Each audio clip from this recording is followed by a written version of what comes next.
राधा वल्लभ श्री हरिबंश, राधा वल्लभ श्री हरिबंश। ओम श्री परमात्मने नमः। श्री गणेशाय नमः। हम कर्ता भोक्ता नहीं हैं। एक बात साधक मात्र के हृदय में बैठ जानी चाहिए कि हम सब भगवान के पुत्र हैं, अमृतस्य पुत्राः, कारण कि हम सब भगवान के ही अंश हैं। ममे बांशो जीवलोके। हमसे यही गलती होती है कि हम जिनके अंश है उन भगवान को अपना न मानकर जड़ वस्तु यानी शरीर, इंद्रिया, मन, बुद्धि को अपना मान लेते हैं। जड़ वस्तुओं को अपना मानने से ही बंधन हुआ है।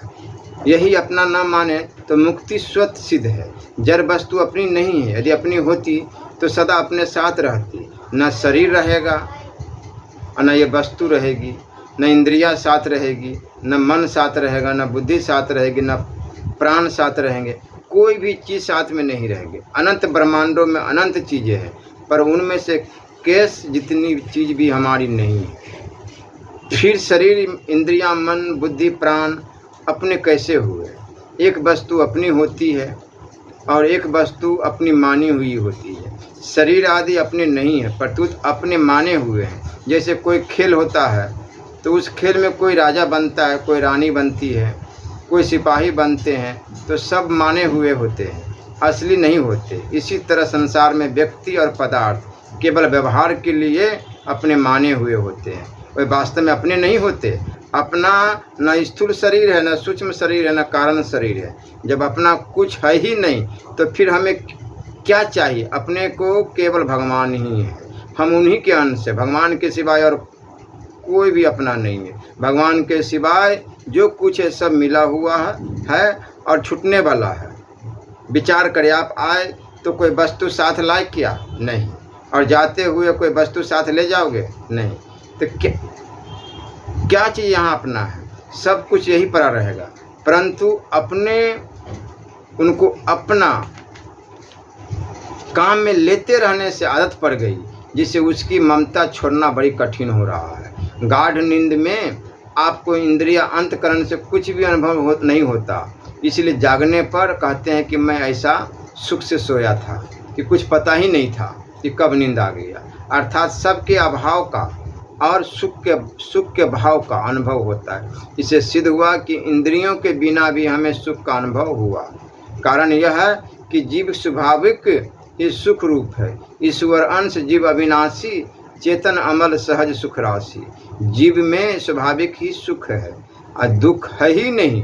दुख संताप जड़ के संबंध से ही होते हैं। मन में जो पुरानी बात याद आती है कि बालकपन में मैं खेलता था, पढ़ता था, जवानीपन में मैं अमुक कार्य करता था, यह याद आना भी मन में ही है, हमारे में नहीं है। जो काम शरीर से होता है वह हमारे से नहीं होता।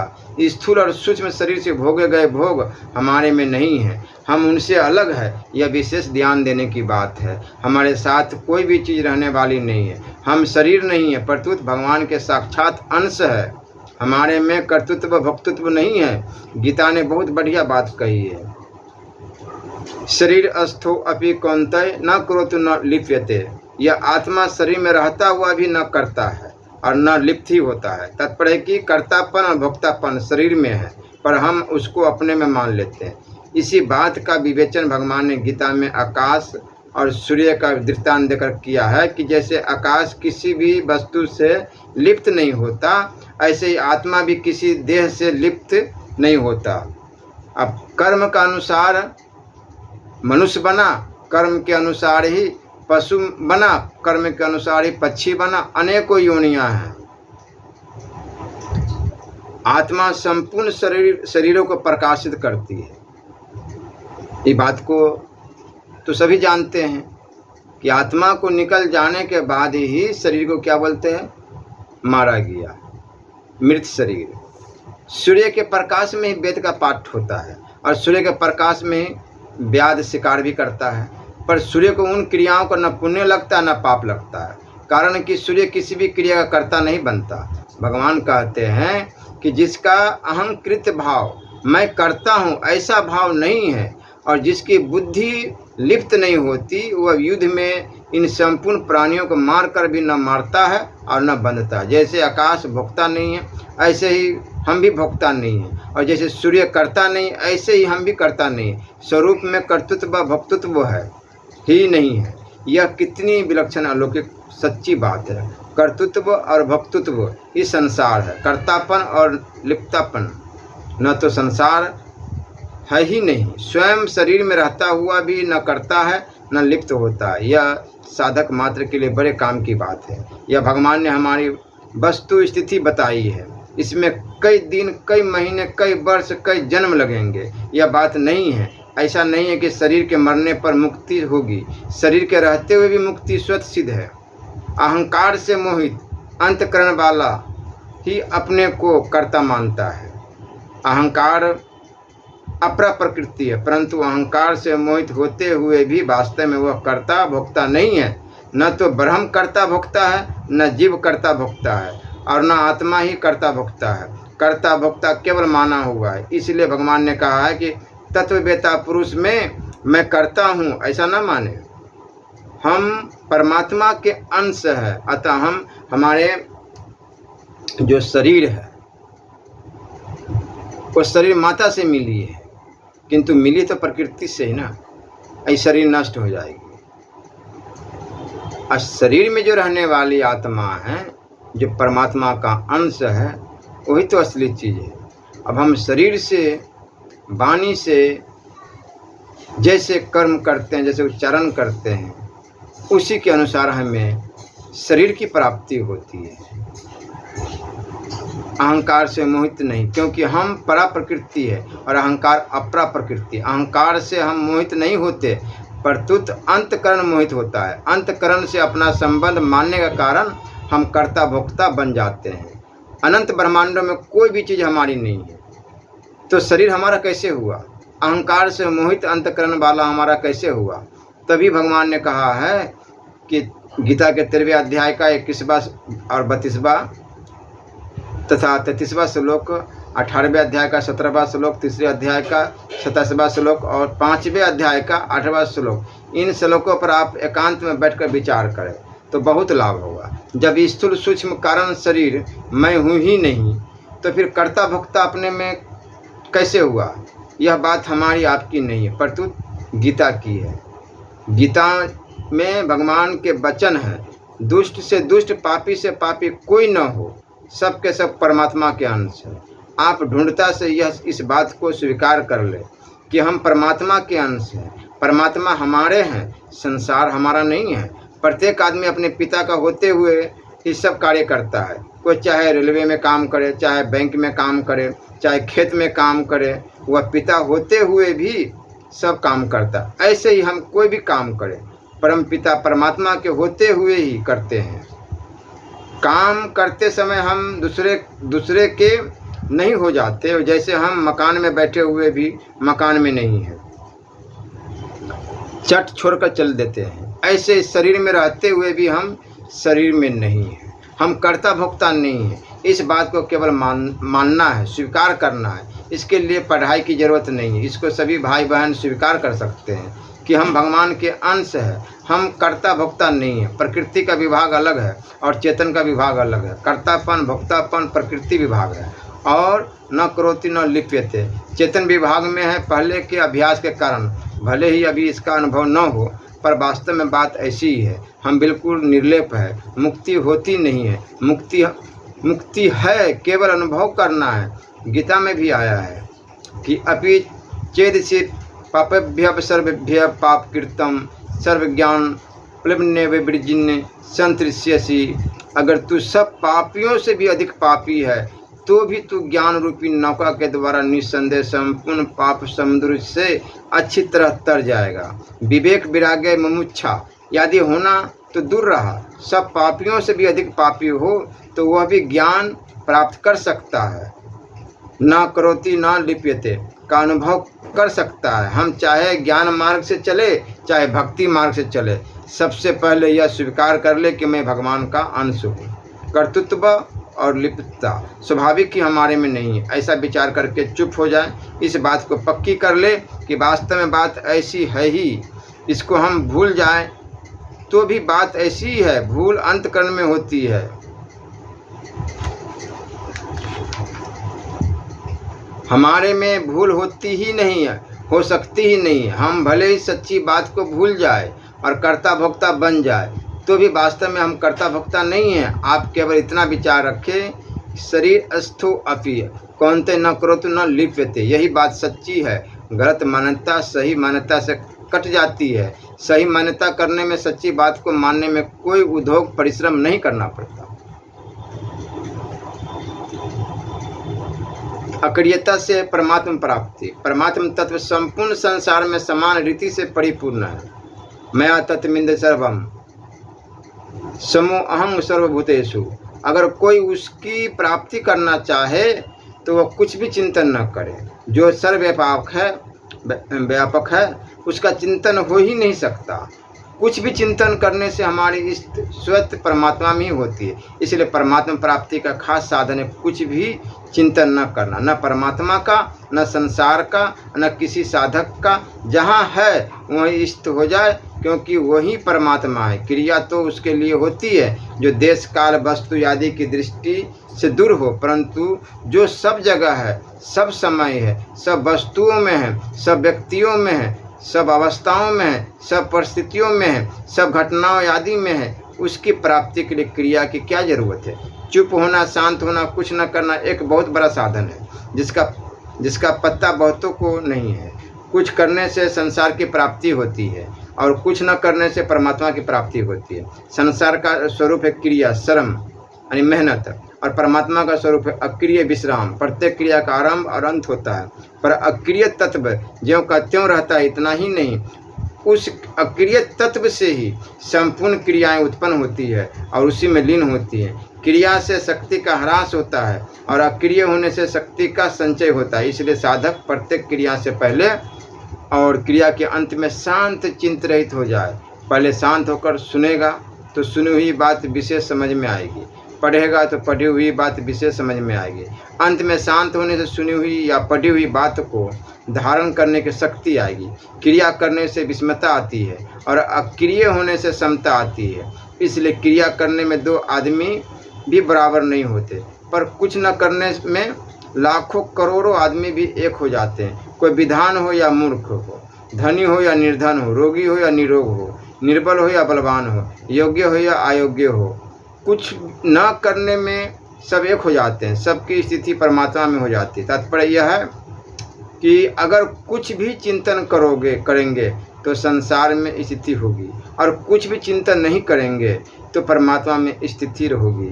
वास्तव में हमारी स्थिति स्वयं परमात्मा में ही है, पर चिंतन करने से इसका भान नहीं होता। इसलिए गीता में भगवान कहते हैं कि धर्म युक्त बुद्धि, धैर्य युक्त बुद्धि के द्वारा संसार से धीरे धीरे उपराम हो जाए और मन बुद्धि को परमात्मा तत्व स्वरूप में सम्यक प्रकार से स्थापन करके फिर कुछ भी चिंतन न करे।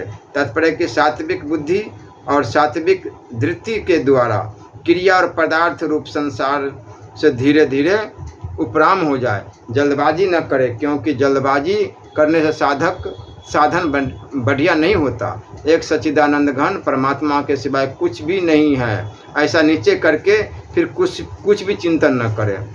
कुछ भी चिंतन न करे मतलब संसार की कुछ भी चिंतन न करे। बस जिह्वा पर एनी टाइम राधा राधा राधा राधा राधा राधा राधा राधा, या जो भी आपको अच्छा लगे करके फिर कुछ भी। परमात्मा स्वतः स्वाभाविक सदघन, चिदघन और आनंद घन है। घन का अर्थ होता है ठोस, जैसे पत्थर या कांच ठोस होता है, इसलिए उसमें सुई नहीं चुभती। परंतु परमात्मा पत्थर या कांच से भी ज़्यादा ठोस है, कारण कि पत्थर या कांच में तो अग्नि प्रविष्ट हो जाती है, पर परमात्मा में कोई भी वस्तु प्रविष्ट नहीं हो सकती। ऐसे सर्वथा ठोस परमात्मा का साधक चिंतन करता है तो उल्टे उनसे दूर होता है। इसलिए वह जहाँ है वही निद्रा आलस्य छोड़कर बाहर भीतर चुप शांत रहने का स्वभाव बना ले, यह बहुत सुगम और बढ़िया साधन है। इससे बहुत शांति मिलेगी और सब पाप ताप नष्ट हो जाएंगे। उपराम होने का तात्पर्य कि राग द्वेष हर्ष शोक दुख सुख आदि द्वंद न हो। जैसे रास्ते में चल रहे हैं तो कोई पत्थर पड़ा है, कहीं लकड़ी पड़ी है, कहीं कागज पड़ा है, पर अपना उससे कोई मतलब नहीं होता। ऐसे किसी भी क्रिया और पदार्थ से अपना कोई मतलब नहीं रहे, उनसे तटस्थ रहे। तटस्थ रहना भी एक विद्या है। साधक तटस्थ रहते हुए सब काम करे तो वह संसार से असंग हो जाता है। संसार में लाभ हो हानि हो, आदर हो निरादर हो, सुख हो दुख हो, प्रशंसा हो निंदा हो, उसमें तटस्थ रहे तो परमात्मा की प्राप्ति हो जाती है। अगर वह उसमें राग द्वेष हर्ष शोक दुख सुख दुख कर लेगा तो भोग होगा, योग नहीं। भोगी का कल्याण कभी नहीं होता। इसलिए तुलसीदास जी महाराज ने कहा है, तुलसी ममता राम सो ममता सब संसार, राग न रोष न दोष, दुख दास भय भव पार। जो योग समता में आरूढ़ होना चाहता है, ऐसे मननशील योगी के लिए कर्तव्य कर्म करना कारण कहा गया है। और उसी योगारूढ़ मनुष्य का सम शांति परमात्मा प्राप्ति में कारण कहा गया है। सम शांति का अर्थ है कुछ न करना। जब तक करने के साथ संबंध है तब तक प्रकृति के साथ संबंध है, और जब तक प्रकृति के साथ संबंध है तब तक अशांति है, दुख है, जन्म है, मरण है। प्रकृति के साथ संबंध न करने से मिटेगा कारण कि क्रिया और पदार्थ दोनों प्रकृति के। चेतन तत्व में न क्रिया है न पदार्थ। क्रिया नित्य है, अक्रियपना नित्य है। क्रिया का आरंभ और अंत होता है, पर अक्रियपना नित्य निरंतर ज्यों का त्यों रहता है। इसलिए परमात्मा प्राप्ति के लिए सम अर्थात कुछ न करना ही कारण है। हाँ, अगर इस शांति का उपयोग किया जाएगा तो परमात्मा की प्राप्ति नहीं होगी। मैं शांत हूँ, इस प्रकार शांति में अहंकार लाने से और बड़ी शांति है। इस प्रकार शांति में राजी होने से शांति का उपभोग हो जाता है। इसलिए शांति में व्यक्तित्व न मिलाए, परतुत ऐसा समझे कि शांति स्वतः है। शांति का उपभोग करने से शांति नहीं रहेगी, परतुत चंचलता आ जाएगी अथवा नींद आ जाएगी। उपभोग नहीं करने से शांति स्वतः रहेगी। बिना क्रिया और बिना अभिमान के जो स्वतः शांति होती है वह योग है। कारण कि उस शांति का कोई कर्ता या भोक्ता नहीं। जहाँ कर्ता या भोक्ता होता है वहाँ भोग होता है। भोग होने पर संसार में स्थिति होती है। संपूर्ण क्रिया और पदार्थ संसार के और संसार के लिए ही है। इसलिए कर्मयोगी इनको अपने और अपने लिए न मानकर संसार की सेवा में लगा देता है।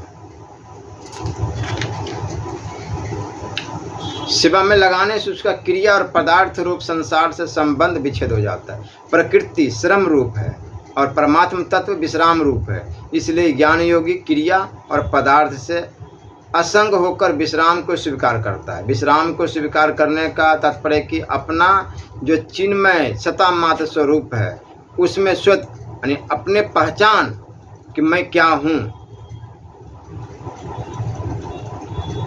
इसको पहचानना बहुत जरूरी है। स्थिति का अनुभव करना, परंतु भक्ति योगी भगवत आश्रय को स्वीकार करता है। अर्थात अपना चिन्मय सता मात्र स्वरूप भी जिसका अंश है उस भगवान के आश्रय को स्वीकार करता है। सेवा और विश्राम से मुक्ति होती है तथा भगवत आश्रय से प्रेम की प्राप्ति होती है। यह एक सिद्धांत है। जो सर्वव्यापक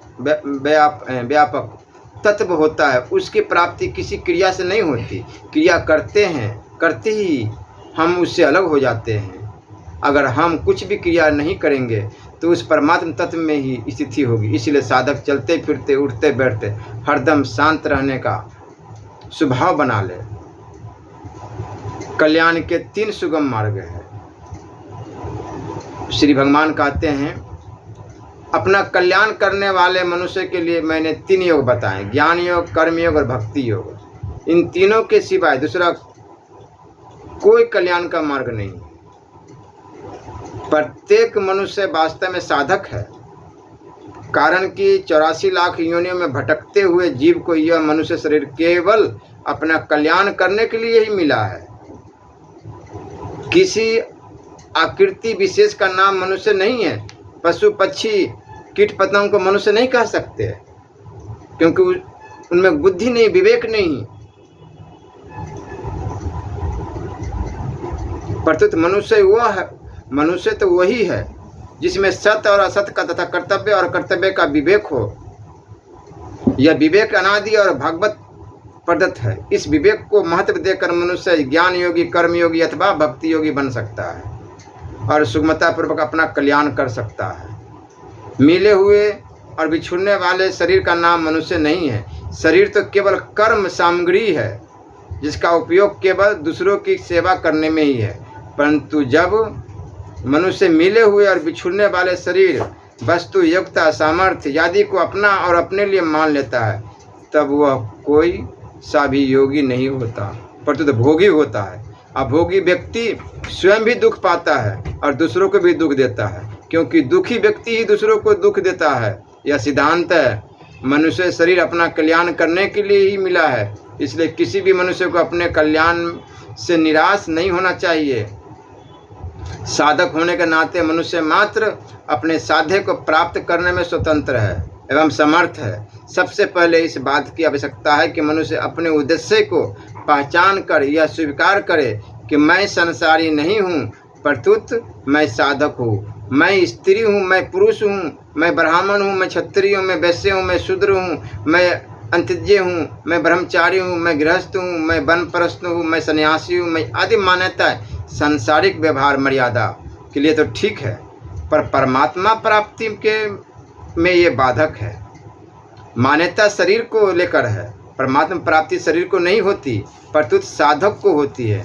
साधक अशरीरी होता है। जब मनुष्य अपने को साधक स्वीकार कर लेता है कि मैं भगवान का हूँ, मैं परमात्मा का अंश हूँ, तब उसके सारे वहम खत्म हो जाते हैं। तब उसके सारे असाधन का त्याग स्वतः होने लगता है। मिले हुए और बिछुड़ने वाले शरीर और वस्तु, योग्यता, सामर्थ्य आदि को अपना और अपने लिए मानना ही असाधन है। इस असाधन को मिटाना प्रत्येक साधक के लिए आवश्यक है। जगत, जीव और परमात्मा, इन तीनों के सिवाय अन्य कोई है ही नहीं। गीता में इन तीनों का विभिन्न नामों से वर्णन हुआ, जैसे परा, अपरा और भगवान, क्षर, अक्षर और पुरुषोत्तम आदि। इन तीनों में जगत और जीव ये दोनों विचार के विषय होने से लौकिक है, परंतु परमात्मा विचार का विषय न होने से अलौकिक है। इन तीनों में जीव को लेकर ज्ञान योग, जगत को लेकर कर्म योग, परमात्मा को लेकर भक्ति योग चलता है। इसलिए ज्ञान योग तथा कर्म योग ये दोनों लौकिक साधन है और भक्ति योग अलौकिक। भक्ति से ही भगवान को पाया जा सकता है, ज्ञान से नहीं, विवेक से नहीं।